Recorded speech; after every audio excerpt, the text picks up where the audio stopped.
So welcome to Westwords. For those who don't know who we are Western Sydney's literary development organisation. That's a very broad scope. We do everything from programs into schools, where we put authors into local schools. They do writing classes and usually produce works that we then publish as publications. We also run programs for adults, emerging writers, and helping connect them to the industry. I'm Ally Burnham. I'm the creative producer here at Westwords. I come from a background of freelancing in screenwriting. So I'm going to end this evening with a fun screenwriting question for Shankari.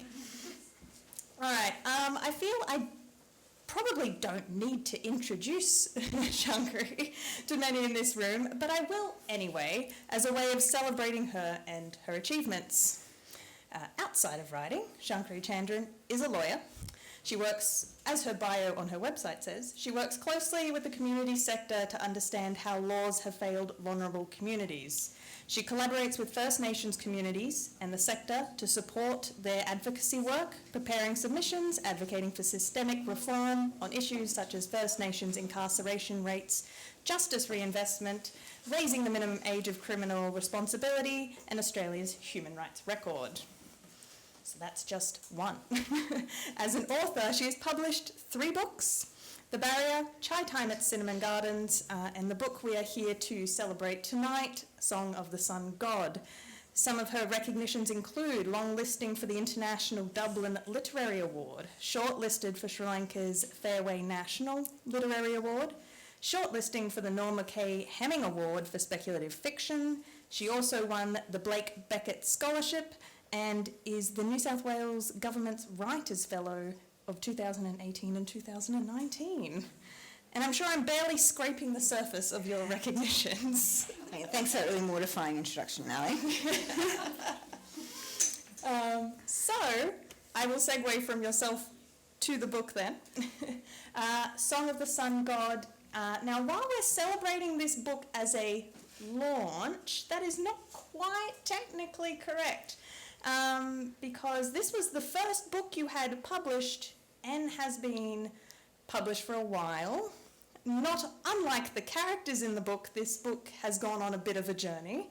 I have a very loose understanding of it. It was published once, but its rights were tied up somewhere outside of your control.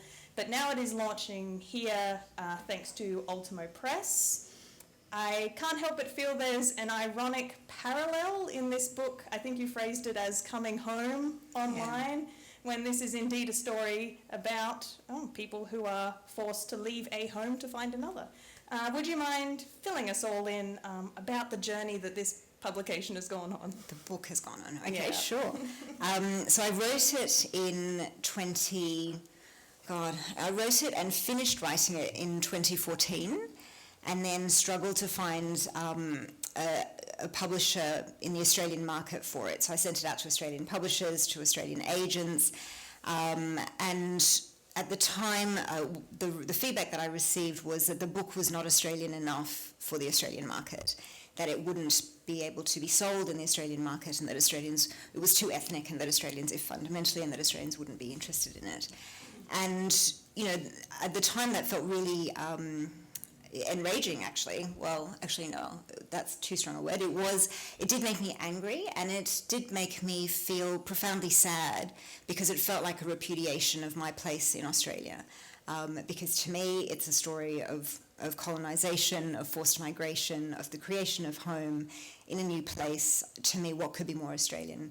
And also because by definition I'm a lawyer, and therefore sometimes almost slavishly literal.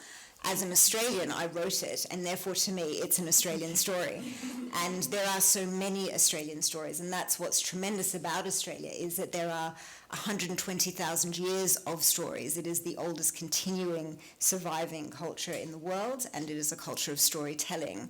And all of the cultures that have come after that have their own literary and storytelling traditions, no one worth more than the other, and certainly no one worth less. And so I felt, profoundly sad actually at that. And in the end, was able to find a publisher very quickly and very easily in Sri Lanka, where the book was then published, and then sort of exported globally. For those of you that are writers in the world, in the room, it was exported around the world through Amazon and the wonders of Amazon, and through the wonders of the website. Actually through the wonders of my Auntie Shamini, who's here, who would often come with suitcases of books from Colombo for me. Thank you, Auntie Shamini.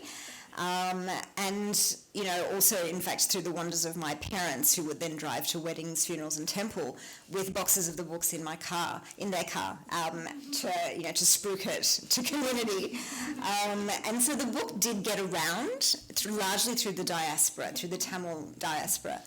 And, you know, over the years, I tried really hard to bring it to Australia for publishers to take an interest in it. And actually couldn't, because fundamentally the rights were tied and left in Sri Lanka, as it were. And I must say, you know, this is my first literary love. It's my first novel that I ever wrote. It's the book that, of all of them, you know, I've probably written close to 1 million words by now, and potentially deleted about 600,000 of them. But of all the books that I've written, this is my first love, because this was the book that I really felt was my duty and to my community, and my way of making a contribution to my community. And so it was the book that I was the most passionate about, the book that I wrote the most urgently. And for every book that I've written since this novel, I've written The Barrier, Chai Time at Cinnamon Gardens, and 2 other manuscripts, which I hope Robert, who's sitting over there, will one day publish in the future. Thank you, Robert. And actually, every novel, every short story, every essay that I've written since I wrote Song of the Sun God, you know, in the way that parents whisper into their children's ears, you know, you whisper words of love, you whisper prayers of protection, you whisper all your hopes and dreams for them at night. And in the same way that parents do that for their children, every time I wrote the end on a novel, I would whisper into the ears of that second novel, that third novel, please be the one that brings Song of the Sun God to Australia. And so for me, Chai Time at Cinnamon Gardens, God, I promised I wouldn't cry. So Chai Time at Cinnamon Gardens was really the novel. It was my third novel that was published, and that was really the one that opened the door for Song of the Sun God to come here, because it was with that novel that Robert embraced so beautifully, and with that then wanted to bring Song of the Sun God here as well. So I'll be eternally grateful to you. That's beautiful. I will read the blurb for those who, again, I think everyone in this room knows it, but I will read it on principle. Nala and Rajan, a young couple, begin their married life in 1946 on the eve of Ceylon's independence from Britain. Arranged in marriage, they learn to love each other and protect their growing family against the backdrop of increasing ethnic tension. As the country descends into a bloody civil war, Nala and Rajan must decide which path is best for their family and live with the consequences of their mistakes. Over time, Nala and Rajan teach their family why some parts of their history and heritage are worth holding on to, and why some parts and people have to be left behind. Song of the Sun God spans 3 continents and 3 generations of a family that remains dedicated to its homeland, whilst learning to embrace its new home. Funny, warm, and tender, we see Nala and Rajan's family navigate war, migration, old loyalties, and new beginnings, relying on the philosophy of their religion, their ancestors, and each other. It's beautiful, and after reading the book and coming back to the blurb, I'm like, well, that has a very lovely marketing sheen.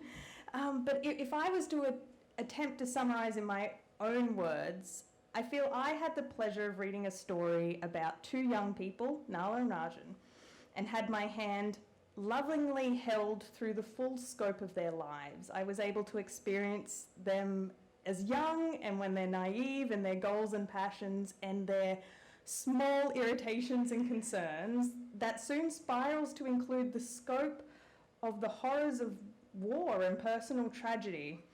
And somehow you've achieved this elegant balance of things that are sometimes too awful and too big to comprehend, and the small everyday nuances that steal our attention, and there's something wonderfully human about that. I found myself wondering while reading this that, say, if the apocalypse were to occur in my lifetime, such as global warming, I feel like I would still wake up in the morning and be annoyed that I've burned my toast. So like those small everyday annoyances equally balanced against the weight of the big. And it's a masterful use of perspective and handling of such large subject matter. So I wanted to ask, was it a goal of yours when you sat down, feel free to come in please, sat down to write this book, and you knew you wanted to tackle these big topics of war, trauma, the politics, was this human approach, the focus on the small details, was this instinctual on your part or a little bit strategic? So I mean, I don't know that there was anything really particularly strategic about this novel. In that, it was the first novel that I ever wrote. So, you know, I'm not a writer, I'm a lawyer. I don't know how to write a novel. I didn't realize how much I didn't know until I wrote the first draft, thought it was excellent, and got rejected by everybody. And I really learned to write during the process of writing it, and I would not recommend that you do that. So in terms of what I was attempting with this novel, what I was attempting to do, I think, was three things. One was to write a love letter to my children, to try to create for them a collection of our communal memories, a collection of our culture, of the things that my parents have taught me, in one place, in a way that was hopefully exciting and engaging, and in a way that they would hopefully listen to, because, you know, I'm a seasoned parent now. I recognise that my children don't listen to anything that I say or do. And I thought, well, they all love to read. And so if I could write for them a story that they could connect with, and if it could hold in its pages the richness of the culture that we've come from, that would be my gift to them. It would say, as you go into the world and as you mix in the world as you should, and as you bravely explore the world as you should, and be a part of the masala of the world as you should, I want you to remember the richness of this ancient world that you've come from. The second thing I wanted to do was to write a love letter to my family, to my ancestors, to my parents and my grandparents, and my extended family who have raised us, and to say really thank you for the extraordinary choices and extraordinary courage that they have, and the choices that they made in leaving their homeland and starting anew. Like, I mean, I couldn't move from Linfield back to Strathfield without having heart failure, let alone, you know, my parents who just thought, well, civil war is coming and this is not the place for us to be, and who left while they still had a choice. But do you ever really have a choice in that? And so to so bravely carve a path for themselves and a life, not just for them, but for their children, is, I think, extraordinary. And I think we don't sort of ever recognise that or applaud that enough. And then not only actually did they extend that blanket of security and empowerment to us, but to their extended family and to subsequent community members who then came, you know, when things got really bad. So, you know, we look after our own in quite an individualistic sense, but I think previous generations had this extraordinary sense of community. And then the third thing that I wanted to do is, because I am a lawyer, and because I am a Sri Lankan Tamil lawyer, and I worked in the space of justice, right, for 10 years or more, I worked in the space of looking at post-conflict nations, of looking at the failures of institutions of power, of looking at the rule of law and the way in which it was undermined, and looking at the way that it erodes the rights of communities and individuals, and the way that that can be done so quickly and quietly, so violently and so insidiously. That was my field, and yet actually at that time I did very little, and both felt that I could do very little and at the same time did very little in relation to that conflict, in particular its final sort of year and months of resolution, for want of a better word. And so that has really stayed with me, that sense of grief as to what happened to our community, that sense of guilt over the fact that actually, that could very easily have been our lives. And why them and not us? And so wanting to in some way do and say something about that, and recognizing actually, particularly in the sort of first months and then the first few years afterwards, and perhaps 5 years after that, maybe more, that actually the institutions of justice, both local and international, would do nothing for us. And indeed for them, right? Because I am the us that escaped. They are the them that stayed and suffered. And so there'd be nothing, no adjudication of that internationally. And so I thought, well, okay, I can't do anything about that with the law, and the law has limitations, and the law has flaws and failures. The only other thing that I actually know how to do, except make quite an average Sri Lankan Tamil chicken curry, is to write. The thing that I have all my life loved is words. And when I think about words, I think about this, because I feel them in my hands. And I think about the playing with the words, and the way that words feel like my friends to me, that they come to me when I need them. And so I thought, well, the thing that I can do is words. And so let me try to put those words onto paper and to try to tell this story that had been deliberately not told, a story that had been deliberately manipulated and hidden and erased. And so that was the third thing that I wanted to try to do with Song of the Sun God. It makes me think of a wonderful quote from Chai Time, actually, which is, loving is in the details. And that's one phrase from that book that's always stuck with me. And I could see it, even though that was a book that came after this one, I could see how it was already something that was a part of your mission, for a lack of a better word, of why you were writing. And something I really loved about this book in particular was, by starting it so early in these characters' lives and focusing on the mundane drama, if that makes sense, of their lives, what you achieved what I thought was an excellent framing device of dread and foreboding, because knowing the historical context and what was to come for these characters, it made me fear for them. We would have chapters where Nala was trying to work out what she was going to wear, and I'm kind of clawing at my face, just worried for them about what was going to happen. So I had a craft question about where you chose to start this story, and if there was any, you were learning to write at the time, but was there any commercial pressure to say start the conflict, or we'll start the story closer to the conflict, because we hear that all the time, start it closer to the conflict, or was it important to you, that slow build, to start in normalcy, in the everyday for these characters? Yeah, that's a good question. I mean, as I said, there was nothing particularly structured or premeditated about this novel.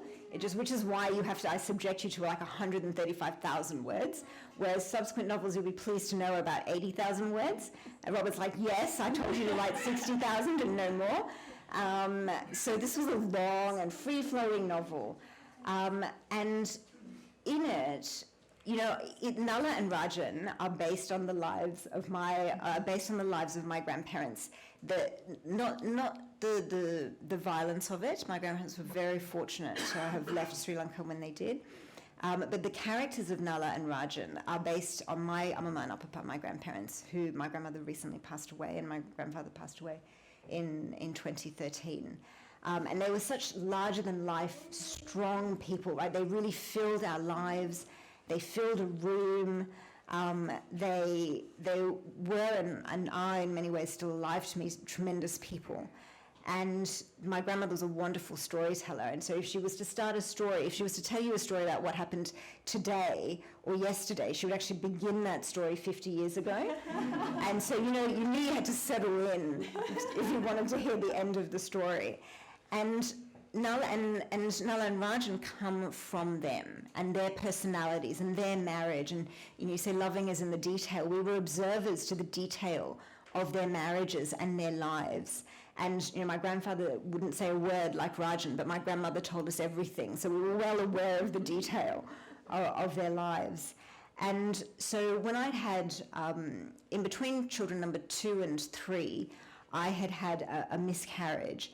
And it, as it is for many people, it was an incredibly traumatic event for me.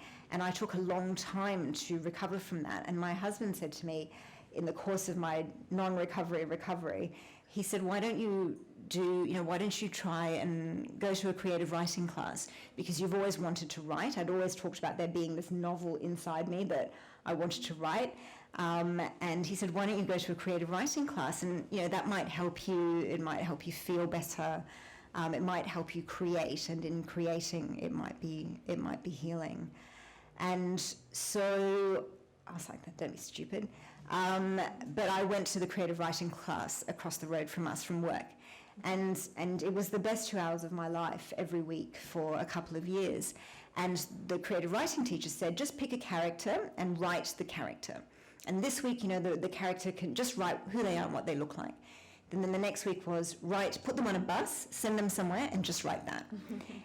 And so on. And so what I did in that creative writing course over the course of it was probably about 18 months. That is my dad's mobile phone.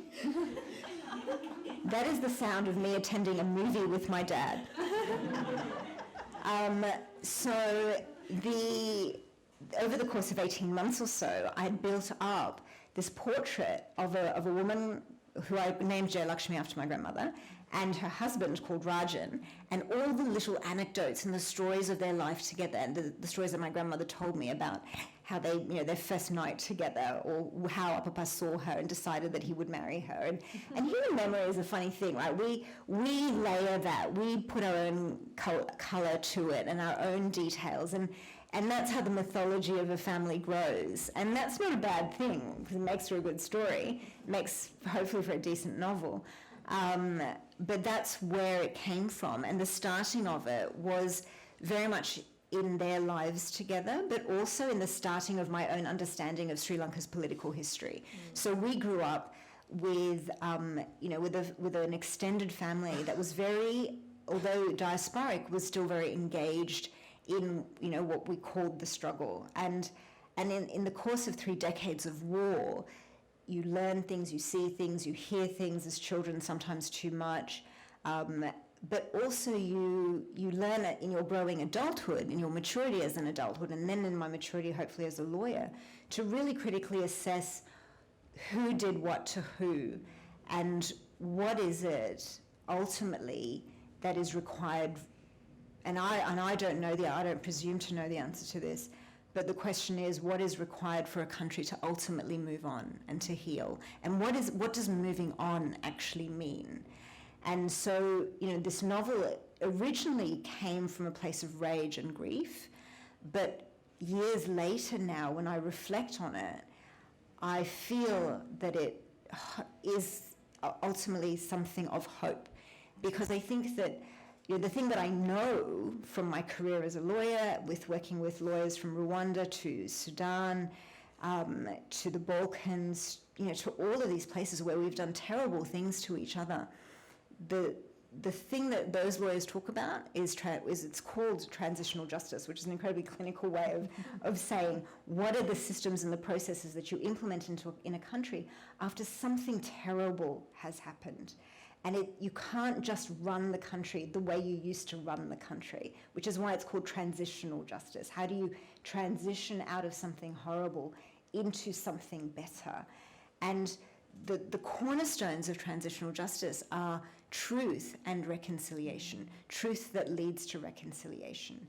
And so what I had wanted to do in this novel was really to explore a particular truth, recognizing that everybody in that country has a truth, right? Everybody lost somebody. And so what is the truth, and how is it that we can sit with all those different truths? Neighbors, how can neighbors and friends sit with each other with that truth and then ask themselves, how do we go forward?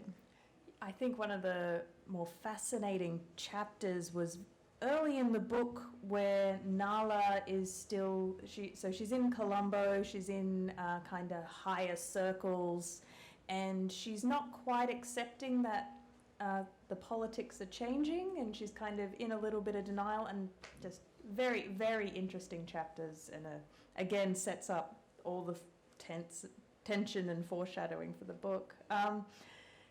Speaking of framing devices, as the title alludes to, and is constantly touched on throughout the novel, are the cultural stories and the cultural story that, like the legends and the myths that you've woven throughout the book. And in particular, the one the title references is a story about brothers who go to war, and this is the footnotes version, goes to war and it ends in tragedy. And as a reader, I couldn't help but see the parallel then that you're telling a story of a land that goes to civil war and ends in tragedy. Not the book, but the war. And so it made me curious what your relationship was with these stories, with the lore, with the myths, the cultural stories, and how much you've already hinted that it was important to you that you were gifting something to your children. So was your relationship with capturing these stories and weaving it into your narrative, I'm just curious about your process and how you went about doing that. Yes, so important, right? Because these are the first stories that your parents tell you, are the stories of your religion, the stories of your mythology, the stories of your culture. And the Mahabharata is a damn fine story. If anyone's ever read it, I think a lot of people in the room would have read it. It's superb. It's the best story you ever want to read, really. I can read it over and over again in comic form, in graphic novel form, in theatre. The translation that's that big, or the translation that's that big. I'm happy to read it again and again. And as my children know, one of the things that I'm really keen at some point is to spend more time with the mythology and think about how I can write it again, not rewrite it because it's perfect, but to write a version of it as a fiction. Sort of Percy Jackson style, maybe even. Who knows? But the mythology is so important to our lives, and it's through the mythology that we are taught our first stories, our first sort of moral lessons, right? They're Aesop's fables, but I think far more interesting. And so you're taught how to be a good person.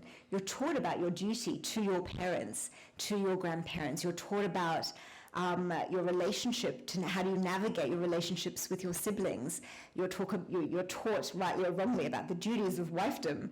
And I know I will not be having 5 husbands, thank you very much.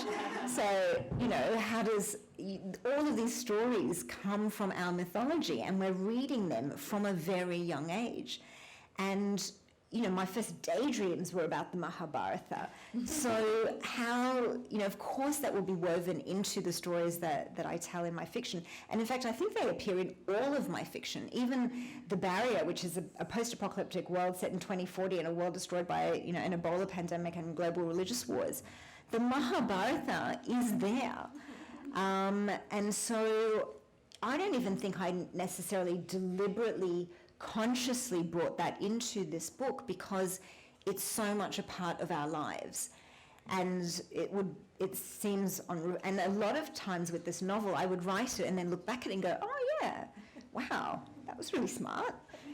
Although that was deliberate, that was totally accidental, but what it is it's just such a natural part of our lives, right? And it's so obvious in a way that the Civil War, it is, of course, the Mahabharata and this war between people in our own country has parallels, in part because the Mahabharata is universal, and in part because that's what it was. It was a war between, fundamentally, if you think of the citizens of a country as really just a community, then we are actually one family. As uncomfortable as we might be with that, we are one people, and we are connected to each other, and we chose to go to war with each other over a finite and tiny piece of land. And that, there's all sorts of things with what I just said that any number of people in this room will tell me is incorrect. And I can see where my uncle's going, But actually, and we don't have time for a lesson in history or a lesson in politics. And I've been schooled in both by really smart people. And I've done the research as well from the late 1800s to the present day. But I think fundamentally, the concept of a war between the two sides of a family for one piece of land that they both lay claim to is a perfect metaphor for the horror of any war, let alone our one. I'm genuinely surprised that you're like, that was just natural, because I'm like, it comes across as very intelligent and deliberate, and I'm reading it being like, she's a genius. Yeah, dude, I would love it if I was that smart. All the parallels. I listed some of my favourite parallels as I was reading it, because it feels like you squeeze so many into it. Every mother in this story confronts when to let go of their children and let their children make their own choices, which is always wonderfully situated alongside the ongoing theme of letting go of home and choosing when to do that. There's a family drama woven into the heart of this story, where a character is raised by her aunt, not her birth mother, and concealing this secret. Throughout the course of the book, we see that eat away at them, and that is constantly paralleled alongside the larger scale politics of the genocide that's happening, and that being concealed, and how that's eating away at the humanity of the wider humanity that's being commented on in this book, and adoption as well, all the way from, there's across 2 generations of this family, a story of adopting a niece and raising the niece as a daughter, to even that gets paralleled and talked about in a scene where they're at an elephant sanctuary and they're talking about the elephants being adopted, and I'm like, that's so clever. So just again and again, you're hitting these beats, so I just wanted to gush about that. Given that you are an excellent screenwriter who just won an Augie, then I'm very honoured that you would notice that there were, or think that there were beats in the story. So thank you. That was entirely deliberate. Of course it was. That's what these events are for, is for getting up and saying it was all deliberate.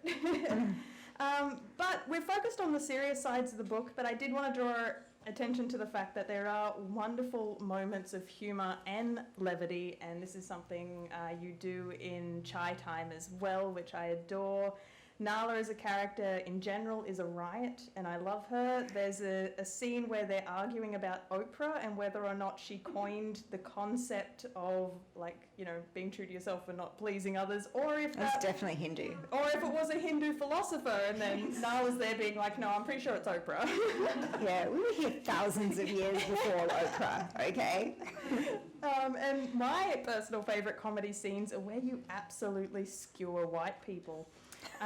There's a fish market scene where I believe the dialogue is, "Don't you speak proper?" And Nala replies, "We speak English properly. Give me the crabs I want."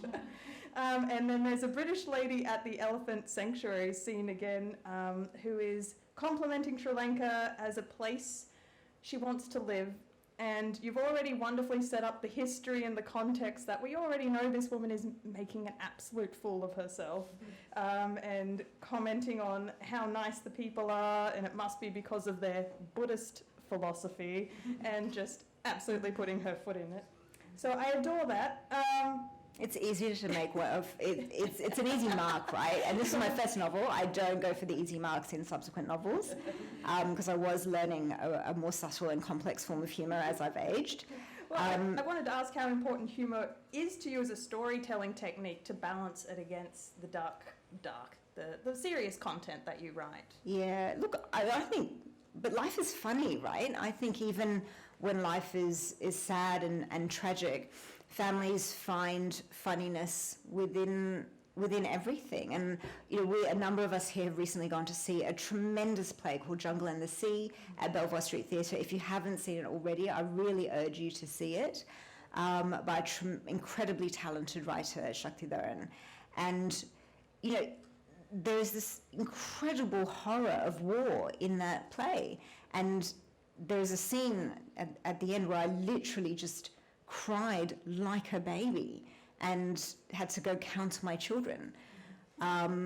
But at the same time, there was so much humor in that play, right? For those of you who have seen that play, it is funny and it is tragic, and that is life, and that's how people continue to live. Like, you wonder, how do people, under all forms of oppression, right, whether you are, in the north or in Colombo or in the south, where terrible things happened right across Sri Lanka to all people, families would still find the funny, because you have to.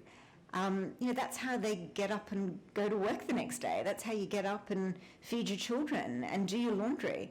And I find, Nala and Raja, my grandmother had a wonderful sense of humour, and I know a number of you here know her and will remember her very fondly. She had a tremendous sense of humour, and she was always able to use humour to make things okay and to make things better. And there's really something, there's science on the healing of laughter, right? You just feel better when you smile, you feel better when you laugh. And that was an incredible gift that she gave to us. And I think because she is one of the sort of engines that drives the novel, you see the humour through her eyes. Speaking of laughing and crying, I did want to admit too that I don't often cry when I read, because for work I got to read a lot of books and I got to read them quickly. But right towards the end, you managed to get me. There's a scene where Nala's reflecting on her stillborn son. And it's right at the end where we finally get the context and kind of the memory back that she had named him Mohan after her cousin who died. And by that point in the novel, it's so well situated that we know how important Mohan was to the family. And I just wanted to congratulate you on that. You got me on that scene. It was beautiful. And as a writer, I wanted to ask, because I know a little bit about your writing routine. I've heard you speak of it before, that you write in quick, short bursts because you fit it in around being a mother, your job as a lawyer, and now your job as a writer. You fit it in when you can. So I was curious that when you are writing and you are conjuring those emotions, are you the type of writer who you stir those emotions in you and you catch yourself crying at the keyboard, or is there enough distance at that point that, say, you've ruminated and now you're like, now I'm just getting the words down? I've never caught myself crying at the keyboard. No, because there's two types of writing for me, and then the third is the editing phase for me, and this is just the way I write. So I think there are some writers in the room that might find it interesting. The really hard writing, the emotional writing, I leave for a Friday. So I work Monday to Thursday for an Australian retailer in sustainability, and I go hard for 4 days. And on a Thursday night, I am exhausted, and what I need to do to have a really good writing day on a Friday is I need to have done, and I will sort of list it, I need to have, on Monday night, I go to swimming with one child, and for 25 minutes, I have a 25-minute section by the side of the swimming pool when I can either write or think writing. So I have to either read something that is helping me with my writing, or think about it. So I will be sitting there, but I'll actually be inside my head thinking about the writing. I then have, on a Tuesday morning and on a Wednesday morning, I will get up early and I have another 20 minutes where I will ask myself to write 200 words. So 100 words if it's 20 minutes, 200 words if it's 30 minutes. And so, again, just go hard for 30 minutes to try to get 200 words down. If I can get 200 words down, and that 200 words is never 200 words, right? Because once you sit to write, it will be 1,000 words quite quickly. So I will then, that's my morning drill before I log on to work. And because the business starts work very early, I will sometimes have to message my boss and I'll say, I'm writing now, please don't call me.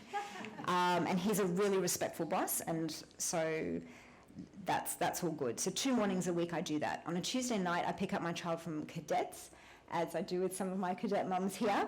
And I have 20 minutes. If I leave on time, I have 20 minutes to drive, 20 minutes to sit. 20 minutes to drive, I try to fire up a podcast that will help me, like something literary, and then 20 minutes to sit in the car, and I'll write for 20 minutes. So I've got like 4 sprints of 20, and then on a Thursday night, I get into bed with one of my children, and it's sort of cuddle time, and it's called the sleeping arrangement. I'm sure it wasn't mind me saying to all of you. It is an arrangement whereby on a Thursday night we lie in bed together and we talk about our day and our week. And this is a very important time because in that time, as I'm falling asleep, I will actually ask my characters, what are you going to do next? So as I'm falling asleep, I will be thinking about the thing that I'm going to write the next day, and I will actually ask my characters, what are you going to do next?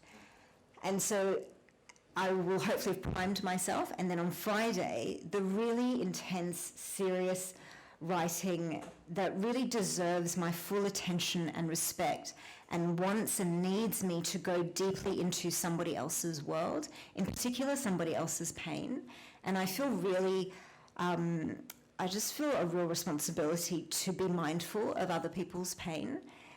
Because it's not my own, right? I have had a wonderful life, and I am so grateful for it.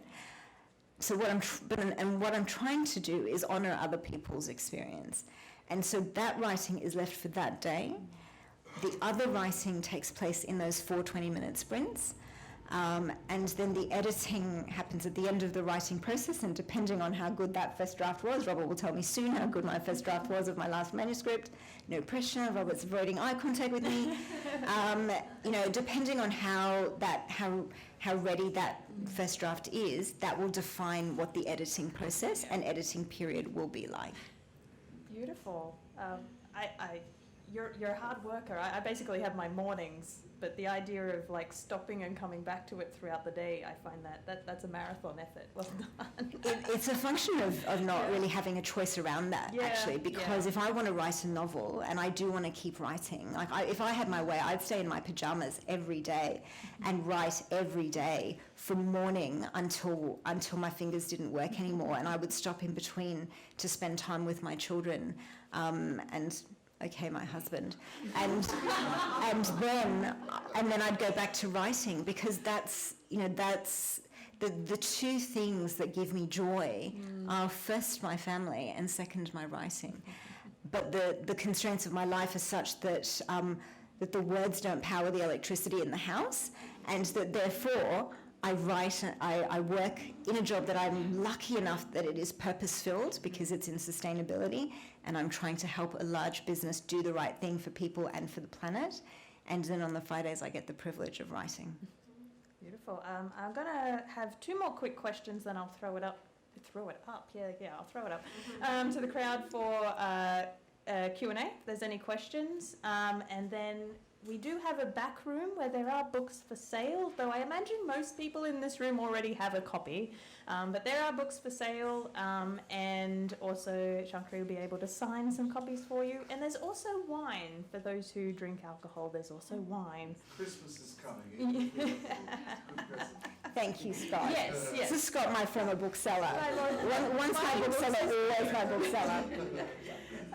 So having read both Chai Time and Song of the Sun God, both we've got here tonight, even though no characters from one appear in the other, there was something that struck me as Chai Time being a almost spiritual successor, a sequel to this. Because what we have here is a story of the family who does uproot and move and settle. And then in Chai Time, we have a story of a different family who has settled, but then now all the new kind of tensions and conflicts that are dealt with now in the new place. And that struck me as very fascinating, and that they almost want to be read 1 then 2. So I wanted to ask if that was, again, intentional, or if you would you just naturally wanted to move on from subject A to subject B. Yeah, that's a great question, Ali. I think for me, Chai Time at Cinnamon Gardens, I think I'm learning to be a better writer. So the more that I write, the better, hopefully, I get at it, because it is just a skill. And I'm practicing by writing. And so with each novel, I hope that I have got better. And Song of the Sun God was very much about why it is that people leave their home, and what it is like for them, particularly in the early stages of creating a life for themselves. And it's very much a typical diasporic novel. It's a typical sort of South Asian novel, and any number of sort of groups that are forced to flee their home. You'll see that in their writing, in their first novel. I then, for me, felt as I got better, hopefully, at writing, felt more confident to then explore harder themes, because in Chai Time at Cinnamon Gardens, what I then do is, what I wanted to do was very much explore what it means to be Australian when you are not born of this place, and what it means to create a life for yourself here when you look different and feel and seem different, and when you don't actually fit a particular norm within this country of migrants that is asserted by one particular group over the other. And I'm very specific about that language, in this country of migrants, because we are all migrants except those of us that are First Nations. And so there is a concept of what it means to be Australian that is asserted at times quite forcefully. And I didn't have the confidence to write that when I was writing Song of the Sun God, but I felt that I grew into my confidence as a writer, and as an Australian. Actually, as you get older, you get more confident, right? Or you care less. And I felt ready, and I felt really ready to write a novel that explores race and what it means to be Australian in Australia. You posted recently of an interaction you had at an author event, not unlike this, where a woman in the Q&A asked you about Chai Time, are you saying that white Australians are racist? And it had me wondering, did she read the book? Yes. Yeah. But I think it comes from a wonderful place of, critique, healthy critique. You critique something because you want it improved, because you love it. You point out its flaws in hope of bettering, is my experience of reading Chai Time. And it's done so lovingly, with witty prose, and with just a great plot as well that draws you through the story. I just wanted to ask your experience with, you have the confidence, you care less, you put that out into the world, and interactions like that have followed. Yeah, look, largely, and I was quite frightened when I wrote Chai Time at Cinnamon Gardens, because you put your head above the parapet, right? I put my head above the parapet well and truly with Chai Time at Cinnamon Gardens. Song of the Sun God, in many ways, was a very safe novel, in that it stayed within a particular paradigm of literary fiction. And in Chai Time at Cinnamon Gardens, I felt ready to go, actually, you know what? I've done the multi-generational family saga. I've written it. Hopefully I've written it well. Now I want to explore what happens to that family when they move to Australia and have their generations here. And largely the reactions from Australia has been wonderful, because of course it would be. Right? Because we are a multifaceted, clever, multicultural country. So of course we would read that and think, this is a really interesting story, and this is one story amongst so many that are so valid. And actually the experience that you talk about was actually very much a minority story, where I did go to an event and where I was asked, are you saying that Australia is racist? And if that's what you're saying, then I find that really offensive.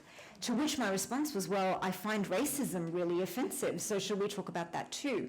And in fact, I'm not suggesting that from one border to the other this country is racist.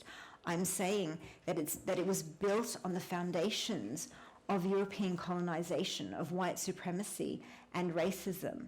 And those foundations are problematic, and they have resulted in generations of government policies and cultural behaviour that are systemic and have created problems for generations of people. And the fact that we don't want to talk about it and that we can't talk about it only makes those problems worse. And so it's not for me to pander to you about that. It's for me to say, actually, in the way that my parents have taught me and that I largely adhere to, but sometimes not, in a manner that is respectful and loving, let's have a conversation about it. So, yeah, so Wonderfully that's... said. To end my formal questions, and probably something you can't speak about too much because of NDAs. I'll tell you everything you want to know. But Son of the Sun God has been optioned for television development. Can you tell us a bit about the process, your involvement, and exciting things to come? Yes, super excited. If anything, for more than anything, because it gives me kudos with my children. Also because television is an extraordinarily powerful medium, and this was the story that I really deeply wanted to be told. And so television will reach, I hope, an extraordinary range of people nowadays, more so than literature. Sad but true. It is really to calibrate it correctly, right? Because social media makes everything look fantastic, but to calibrate it correctly, it will be potentially in development for many years to come. And like many things that are optioned for television, it may never get made. And that is reality. I'm making eye contact with my agent right now because she knows better than me. But the truth of it is that, we celebrate the micro wins of life, right? It's an achievement to write a novel, let alone, actually have a publisher publish it for you. And I'm so excited and happy about that. It's remarkable to have it optioned for television. I know that 99% of the stuff that gets optioned doesn't get made. And yet I wake up every morning filled with hope that one day it will be made into a television series and that one day we as a species will be better to each other. So, I think it will be made one day. And if it isn't, then it's a wonderful journey to go on. And I'm learning everything from script writing to production, to editing, to what it's like to work with a tremendous team of writers, and indeed what it's like to meet that girl from Bridgerton. So, exciting times. Well, I too look forward to your television show bettering humanity as well. Do we have any questions from the audience? We'll go over here first. Thank you. Shankari, so you and I come from a similar generation, having grown up in Canberra in a time where, this was different. Did you struggle with the duality of, being Asian but being Australian, and then has the journey of writing these novels helped balance that out as well? Yeah, totally. Great question. Absolutely, because we grew up in the 80s. I'm 48 years old, no problem with that. I'm 51. And so we grew up at a time where we were the only brown kids in our schools, correct, right? And the community that moved to Canberra was very small, and that first generation was very small. And our parents had left fundamentally under duress. There was not a large community for us to mix with. We were the first generation, and I really don't say this with any blame or recrimination, but our families were very keen to stay together, right? The Indians and the Sri Lankans, there were so few of us that the Indians and the Sri Lankans hung out together. Whereas now I have so many cousins in this country that I just need to hang out with my cousins, and we can fill a room. So at that time, there was this sense, this almost pressure, right, an insularity around being South Asian, a pressure to comply with the norms that were set by our very traditional and conservative parents, and a pressure to adhere to community expectations, the expectations of our own communities, right? And we all grappled with that. We all went to med school and law school, and we all did the right things. You learned Carnatic music, you learned to dance, right? I attempted to dance but was terrible at it. We did the things that we were supposed to do. And on a Friday night, we'd go to temple at the local community centre instead of going out with our friends to Manukah. And when we'd meet them on a Monday morning and they would tell us what they got up to, their stories were very different from our stories. And that's difficult because your white friends are saying, come out with us and do these things with us. And I remember my best friend, Kate Kelly, who appears in every novel I've ever written. You know, Kate Kelly would say to me, God, you need a passport to leave your house. And I'd be like, well, okay. But, you know, our chicken curry is better than the steak and 3 veg that I had at your place that one time I came over. And, you know, there was this sort of tension around that. And also that tension that you were never really as brown as you were meant to be, but you were definitely not as white as your friends wanted you to be, right? So we are the generation stuck in between. We are absolutely the generation that Sandon in the podcast Stuck in Between talks about every week, which is why I love that podcast. Because also what happened over time, though, is that subsequent generations of curries, as we call ourselves, really owned their curryness. And that, to me, is tremendous, right? That is the generational privilege of having parents that sacrificed everything for you to give you a better life so that you can be ungrateful for it and then raise the next generation to make choices more freely. So then, you know, when my daughter wants to do things, I really catch myself because I instinctively become a man-upper, right? Instinctively, I'm like, well, darling, I don't know if you should do that. You know, so I'm going to need to workshop with my friends more progressive responses. I know that. I'm like gearing up for that. But that is really the gift and the privilege that we should be giving to them, because that's actually what our parents gave us, right? They said, we'll leave Sri Lanka so you don't have to be a Tamil tiger. And so we'll raise them in Australia so that you can make other choices. Good question. Aruna. We had a second question over here. All your books deal with faith in different ways, and I was just wondering what your approach is as a writer to both the nuance that you have and the different characters who represent different faiths, and how you bring that into the narrative. Wow, okay. Excellent question, thank you. So my own faith is very important to me. I'm not always a particularly good practicing Hindu. I don't go to temple as often as I used to. I will often forget I will forget a sort of religious occasion and will only read about it on Instagram after it's happened.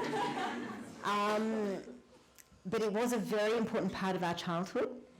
And I think the things that form you in your childhood are incredibly important.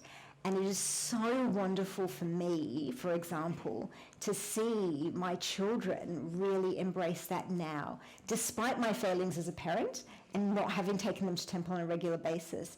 They are yearning for it and reaching for it. And so as an aside, that makes me so happy. We grew up and were very fortunate to grow up in the Sai community. And as part of that, our parents taught us most of the religions of the world. So we grew up really, and my parents, I think, are extremely clever and very academic and very, interrogatory about things. They are probing and critical and inclusive and engaging about these different religions and their doctrine. So we grew up learning it, not quite as though it's ours, because it's never yours, because yours is Hindu, but growing up with it as very much a part of our daily practice, and indeed as many Hindus do, right? If you look at a typical Hindu altar, we have got all bases covered. And so we grew up with that culturally in a Hindu altar, yes, but also in our actual upbringing. And so that has been very much a part of my life. And just things that you think about, you wonder about the way in which religion and the history of religion shapes the world, and the way that religion goes alongside the geopolitics of the world and the impact, both positive and negative, that it has. And the ways in which there is such richness and commonality, for example, between Buddhism and Hinduism, and how those commonalities should keep us together instead of dividing us. And so all of those things I think about, quite regularly, I suppose. That makes me sound like I'm quite sad and have nothing else to think about. But it is a wonderful thing, right, that we have been given. And I feel that faith is a wonderful thing that I have been given. And a very natural, organic part of life, and therefore what I would hope is a natural and organic part of my novels. What I do try to do, though, is to be, where these religions and spiritualities and faiths are not my own, I do try hard to do the research around it as well, and to talk to people who practice those faiths, so that I am bringing in a lived experience, or multiple lived experiences, as well as that academic research. Great, thank you. Did we have any other questions? We've probably got time for one or two more. Yep, at the back. You talked about faith. The last census shows that people without any faith, the number of them is increasing. How do you see your grandchildren or that generation living with the two cultures, the migrant culture and the adopted culture? In the context of faith, or in just generally everything? Generally, but in particularly. Yeah, look, I think if my parents can raise my grandchildren for me, then we'll be absolutely fine. I think that I will do my best with that. I think Cinderella, sometimes, I don't know, like there are times when I have a total panic attack about the question that you're asking, right? I have this real sense of, oh my God, we're going to lose everything. And I think sometimes that, I wanted to have lots of children, partly because I love my brother and I want everybody to have what I had with him. And I wanted my children to have lots of that. I wanted each of my children to have lots of versions of my brother. And therefore I gave them each other. You're welcome, children, you're all welcome. But I think part of it was that I really wanted to hold on to my Tamilness, my Sri Lankanness and my Hinduness by having children and raising them in that way. And that sounds kind of perverse, that I've contributed to global warming and the depletion of our resources because I wanted to hold on to something that I love and cherish. I also think that maybe having children is, and I can't quote Rumi properly, so somebody over here quote Rumi for me, but Rumi talks about letting go. And I think maybe also I have to let go and trust that I will raise them to the best of my ability. I will do what Krishna said to Arjuna, on the Kurukshetra field. He said, do your duty and do your best and leave the rest up to God. Who are you? Oh, Arjuna, right? Oh, Pattaya, who are you to be afraid? So I think, well, maybe I just need to do that and cross my fingers and hope for the best. I will do my best and then let it go if I can. I don't know if that answers your question. Maybe we could do a podcast about that afterwards. Any final questions? Oh, one more at the back. Firstly, I want to say I have it on good authority that you're a good dancer. That's because your wife was in dance class with me, and she totally carried me, right? She 100%, I just did what Jenny did. I wanted to ask a question about, and I know you've talked about this before in interviews, but like the research relating to Sri Lanka and how much of that was input from your family and how much of that involved like, your own research or traveling over there, for example, and what that experience was. Yeah. Like, Excellent question. It's all of the above. It's very much all of the above. So I think I've actually been writing this novel for a very long time inside my head. And in fact, when I first sat down to write Song of the Sun God in 2012, I actually wrote a kind of a plan, right? I thought, well, a big novel might need a plan. So I just sort of sketched out a plan. And then, as you do, I cathartically cleaned my garage. And I found a bag of stuff from London. Right? So we'd been living in Australia for a few years by then, but I had lived in London for 10 years. In this bag of stuff, I found papers, and I found in the papers another plan for a novel. And it was almost identical. And the only thing that was different, like I kid you not, it was so spooky. The only thing that was different was the only thing that would have been different was that I'd written that plan in 1999, and I wrote the new plan in 2012, and the end of the war had happened. A lot had happened, but the end of the war had happened. And so that was the chapter that I had not yet imagined because it hadn't happened. Now, I have also, throughout my life, been listening to my family. And they are wonderful storytellers, and they are generous storytellers. And I have actually been listening. And so my long-term memory is better than my short-term memory for a start, but also I've been journaling that for years. And when I traveled the world, when I went backpacking, as you do when you're in your early 20s, my grandmother and my mother literally gave me that list that is given to Smriti in the book. And she's told, go visit all of your relatives, they will feed you, right? And so I went to like 50 cities around the world, and I would message, call on that reverse charges call that your mother gives you when you leave home. I would call Amma to tell, Auntie Rani that I'm coming to Seattle. And some stranger is at the Seattle airport with a sign that says Shankari Chandran. And I'm getting into a car with someone I don't know, but it says Shankari Chandran. I go to that person's house, and they have made my favourite meal. They've made puttu, omelette and chambal. And because Amma has called ahead to say her favourite meal is puttu, omelette and chambal, and she's backpacking, and there's a good chance she's lost weight, and that would be terrible. And then as they're feeding me, they're telling me stories. And I am writing and remembering these stories. I then had the privilege of working in the social justice space for over a decade.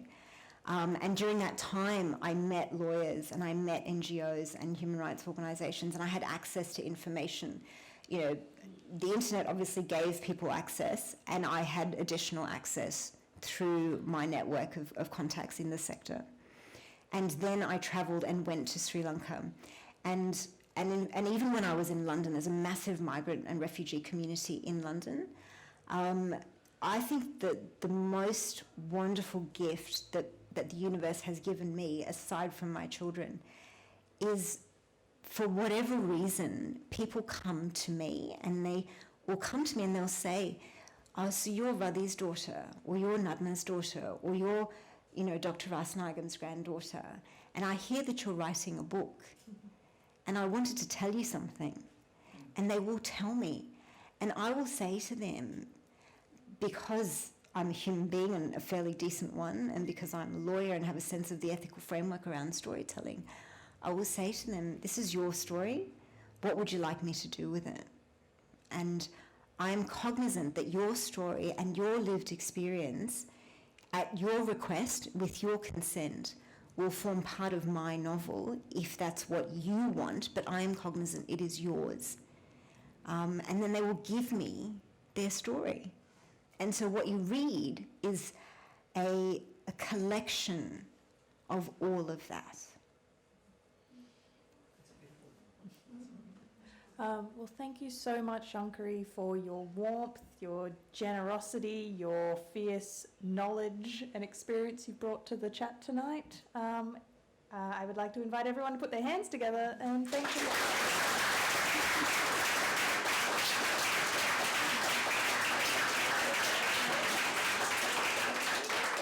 Thank you. I would like to say thank you very much. I see so many people that I didn't expect to be here, or they longed to be here and are here, and from all different parts of my life.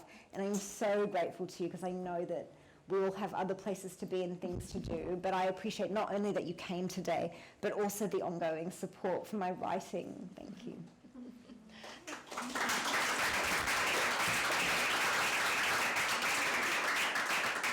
If you don't have to run away, you're welcome to stay, chat, buy a book, please, buy several, and help yourselves to the wine. Thank you. Oh, 100%.